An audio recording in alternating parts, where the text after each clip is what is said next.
2002 की voter list इतना trending में क्यों है?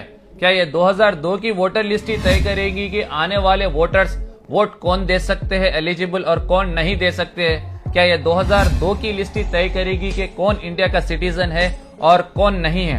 क्या 2002 के अंदर जिसका नाम है वो लोग क्या करना है और जिसके 2002 में जिसका नाम नहीं है वो लोग क्या करना है? ये सारी चीजों को समझने की हमें जरूरत है। तो पार्ट 1 में हम ऑलरेडी कवर कर चुके हैं एसआईआर क्या है, उसका पर्पस क्या है और बीएलओ के फंक्शंस क्या है। अब इस वीडियो में हमें ये भी समझने की जरूरत है पार्ट 2 में कि एसआईआर की हिस्ट्री क्या है। एसआईआर का फुल फॉर्म हम ऑलरेडी कवर कर चुके हैं, स्पेशल इंटेंसिव रिवीजन है। अब ये एसआईआर फर्स्ट टाइम नहीं हो रहा है, बहुत सारे लोग समझ रहे हैं कि ये फर्स्ट टाइम हो रहा है।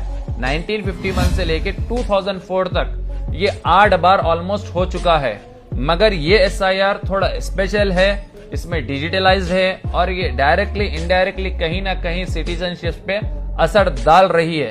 तो इसीलिए लोग इस पे पैनिक हो रहे हैं। अब 2002 का ही इतना ट्रेंडिंग क्यों है? क्योंकि लास्ट जो इंटेंसिव रिवीजन हुआ है वो 2002 और 3 में हुआ है और कोई स्टेट में 2004 में भी हुआ है।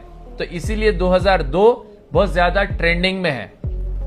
अगर किसी का नाम 2002 की वोटर लिस्ट में आ रहा है तो वो लोग क्या करना है और उनका नाम नहीं आ रहा है तो वो लोग क्या करना है। तो पहले हम समझते हैं 2002 के वोटर लिस्ट में अगर आप उस टाइम एलिजिबल थे, अगर आपका नाम आ रहा है तो अच्छा है। अगर आपका नाम नहीं आ रहा है, आपके पेरेंट्स का नाम आ रहा है या आपके एंसेस्टर्स का नाम आ रहा है तो वहां आपको पैनिक होने की जरूरत नहीं है।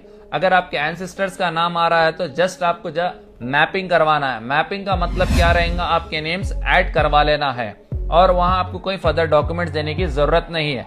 अगर बीएलओ बूथ लेवल ऑफिसर आपके घर पर आता है तो वहां आपको 2 फॉर्म्स दिए जाएंगे वहां आपको, और वो 2 फॉर्म्स आपको फिलअप करना रहेगा।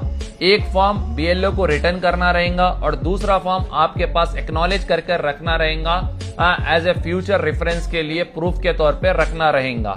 और उसमें आप अगर आपके कोई स्पेलिंग मिस्टेक्स है, चेंज ऑफ एड्रेस है, माइनर करेक्शंस थे तो वहां आप करवा ले सकते हैं, वहां आपको पैनिक होने की जरूरत नहीं है।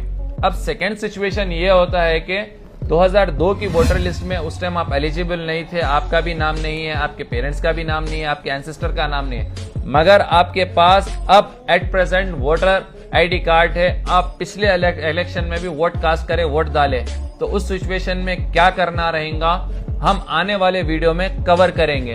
तो मैं सबसे रिक्वेस्ट कर रहा हूं कि वीडियो को ज्यादा से ज्यादा शेयर कीजिए, लोगों में अवेयरनेस लाइए। क्यों